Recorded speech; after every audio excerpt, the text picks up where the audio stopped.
अच्छा हारून साहब, हमने बात करनी थी कि इंडिया भी हमारा पानी जो है वो इंडिया, यही तो मसला है। इंडिया इस गैर यकीनी सियासी सूरत हाल से फायदा उठाकर वो पानी जो है बागा और चंद्रा का जो वो इसमें सुरंगें बनाकर वो रावी और ब्यास में डाइवर्ट कर रहा है और इंडस वाटर ट्रीटी को अमेंड कराना चाहता है। यानी ये एक मुसल्लमा बैनुल अक़वामी मुआहदा है जिस पे हमेशा अमल होता रहा है, उसमें हमसे को है। आपने ठीक कहा, डैम हमने नहीं बनाए।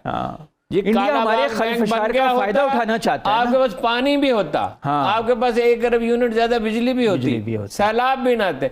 1 साल आपका पानी जो है वो समंदर की नजर हो जाता है, दूसरे साल सूखा होता है, 1 साल खुश्का होता है। गुजरे 1 साल में एक दिन भी ऐसा नहीं कि मुल्क में किसी भी महाज पर सुकून हुआ हो। हर महाज पर हर लम्हा जंग ज़दा है। ना सियासी महाज पर सुकून हुआ और ना ही मुआशी महाज पर सुकून हुआ, और पाकिस्तान कहां से कहां आ गिरा। मुल्क मुसलसल एक खाई की तरफ गामजन, एक दूसरे को इल्जाम देने के लिए सब तैयार, लेकिन जिम्मेदारी लेने से सब फरार। और दूसरा, हमें एक बड़ी उम्मीद थी कि कश्मीर के हवाले से जो है कोई पेशरफ्त, कॉन्टैक्ट ग्रुप वाली बात और आगे पीछे वहाँ चलेगा, वो रेगुलरली मिलता है लेकिन कोई पेशरफ्त नहीं। जी एग्जैक्टली। लेकिन वहाँ पे जो इंडियन लॉबी का दबाव है, जोर है, वो इस हद तक है कि इस वक्त शायद आपके लिए खबर हो कि यानी इंडियन जो सैयद अली गिलानी साहब के दामाद हैं, वो तुर्की की जो सरकारी खबर रसाई एजेंसी अनादोलो उसमें जॉब करते थे जी। और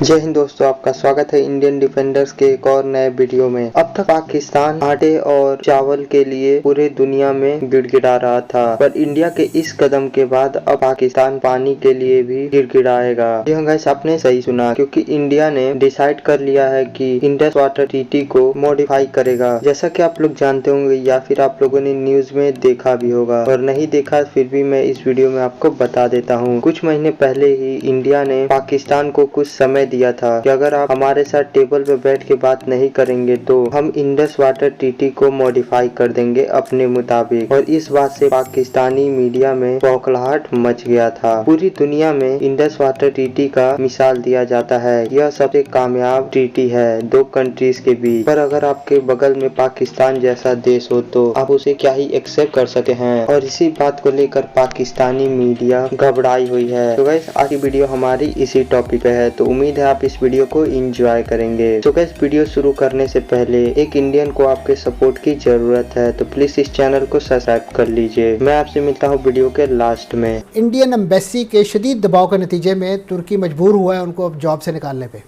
ये तो बहुत ही तशवीशनाक और ये वो तुर्की है कि जिसको हम खिलाफत का हरकारा और सब कुछ बनाए बैठे हैं।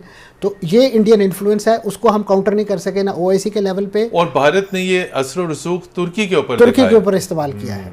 हम दरियाओं का पानी सेव कर लेते हैं। हमने डैम वक्त पे बनाए नहीं, सड़कें बनाते रहे। पहले डैम बनाते फिर मोटरवेज बनाते, उल्टा काम हमने किया। अब ये है कि जो इस वक्त अब लड़ाई झगड़े शुरू हो जाएंगे। सिंध कहेगा पंजाब हमारा पानी खा गया, पंजाब कहेगा नहीं, पंजाब है ही पानी है ही नहीं, तो क्या करेंगे। जनाब, कसूर जिसका भी हो, इसका जिम्मेदार जो भी हो, लेकिन तकलीफ दे बात यह है कि 1 साल पहले पाकिस्तान में महंगाई 12.5% थी और आज 1 साल बाद महंगाई बढ़कर 45% हो गई है। 1 साल पहले के पाकिस्तान में मौशी शरह नमू 6% के करीब थी, आज इसका कोई अता पता नहीं है। 1 साल पहले के पाकिस्तान में $1 180 का था, आज 280 का है। ज़र मुबादला के ज़खायर $16 अरब थे, आज 4 अरब हैं। पेट्रोल का 1 लीटर 150 रुपए का था, आज 272 रुपए का है। घी 350 का था, आज 600 से नीचे कुछ नहीं है। चीनी 85 रुपए की थी, आज 140 की होने को है। 1 साल में मिडिल क्लास मजीद सुकड़ गई और गरीब मजीद गरीब तर हो गया। हालत यह है कि जिम्मेदारी दूसरों पर डालने वाले अनगिनत, लेकिन हल देने वाला कोई नहीं। अब एक तरफ हर बुराई का इल्जाम रजीम चेंज ऑपरेशन पर, तो दूसरी तरफ पाकिस्तान बचाने के दावे। तो क्या इन सब मसाइल का हल सिर्फ एक इलेक्शन में है, या इन गंभीर मसाइल के हल के लिए सब स्टेक होल्डर्स का एक साथ बैठकर बात करना बहुत जरूरी है। नाज़रीन, आपको मालूम है कि पाकिस्तान में करोड़ों बच्चे, तकरीबन 2.5 करोड़ बच्चे स्कूलों में नहीं जाते, जिन्हें स्कूलों में जाना चाहिए, क्योंकि उनके वालिदैन बहुत गरीब हैं और वो अफोर्ड नहीं कर सकते उनकी तालीम। जब हमारे सिस्टम को बनाने वाले, जब हमारे यहाँ नुमाइशी पौधे लगाने वाले, जब हमारे यहाँ सियासी काश्तकारी करने वाले गैर सियासी इदारे जब इस तरह के काम कर रहे होते हैं, तो उन्हें मालूम नहीं होता है कि मुल्क को इसके क्या नताइज भुगतने पड़ेंगे। जब ये सोचा गया था कि हम एक गुले लाला सियासत में हम काश्त कर रहे हैं तो क्या नतीजे निकालेगा, और ये गुले लाला यही है जिसकी वजह से मुल्क इस हाल को चाहे और कोई नहीं है, इमरान खान है। 2017 तक मुल्क चल रहा था और जब इनको लाने के लिए तमाम उसूल पामाल कर दिए गए, तमाम रिवायात को तोड़ दिया गया, हर तरह की सहूलतकारी की गई और इनको लाया गया तो फिर पाकिस्तान का जो तरक्की माकूस का अमल शुरू हुआ, यानी उलट शुरू हुआ और तबाही का सिलसिला शुरू हुआ, वो आज तक जारी है। और ये इमरान खान को सियासत में लाने की तबाही का नतीजा है जो उनके 4 वज़राए खजाना ने किया था और उसके बाद जो है अब तक जारी है, और इन्होंने आकर उसमें इजाफा किया है। ये नहीं है कि जो आज बैठे हुए इन्होंने कोई कमाल कर दिया है। अब आपके मुल्क के अंदर पहला खतरा ये नहीं है कि सिर्फ आइन को खतरा था, इनके होते हुए और जनरल फैज हमीद अगर आर्मी चीफ बनते तो ऐसी तबाही आती कि जिसका हम तस्वुर भी नहीं कर सकते। हमने उसके समरात देख लिए और वो खतरात बढ़ते जा रहे हैं, इनके आने से नहीं संभले हैं, लेकिन वो बर्बादी चल रही थी, वो इसी उसका एक्सटेंशन हुआ, उससे आगे बढ़ी है बर्बादी। असल बात यह है कि इनका लाना एक बर्बादी थी जिसने मुल्क को और ज्यादा खौफनाक तबाही की तरफ धकेल दिया है। हम ऐसे बुरे हालात में फंस चुके हैं कि अब इससे निकालने के लिए आपके पास सिर्फ एक है कि नेशनल कंसेंसस से आप बैठकर मामला तय करें। अगर नहीं तय करेंगे तो फिर आपको और ज्यादा तबाही के लिए ठीक कह रहे हैं। चले मौशी तबाही और बर्बादी तो हो गई, लेकिन अब क्या हुकूमत इस मौशी तबाही और बर्बादी का कब तक जिम्मेदार इमरान खान को ही ठहराती रहेगी? आप देखें ना, अभी तक IMF के साथ मुआहदा नहीं हो सका, महंगाई यहाँ पे 46% पर पहुंच गई है, आवाम का जीना मुहाल हो गया है, कोई एक मजबूत काम अभी तक नहीं हो सका। तो क्या ख्याल है कि अब जो ये तबाही मजीद हो रही है इसके जिम्मेदार फिर आपके ख्याल में अब ये लोग हैं, अब इनके ऊपर आएगा ये बर्डन? देखिए 4 मसाइल है। लेजर लेवलिंग नहीं है, पानी ज्यादा इस्तेमाल करते हैं किसान। कहीं पानी खेत में खड़ा रहता है, कहीं पानी ज्यादा हो जाता है, लेजर लेवलिंग ही नहीं है। फ्लडिंग बिल्कुल एक सादा सी बात है।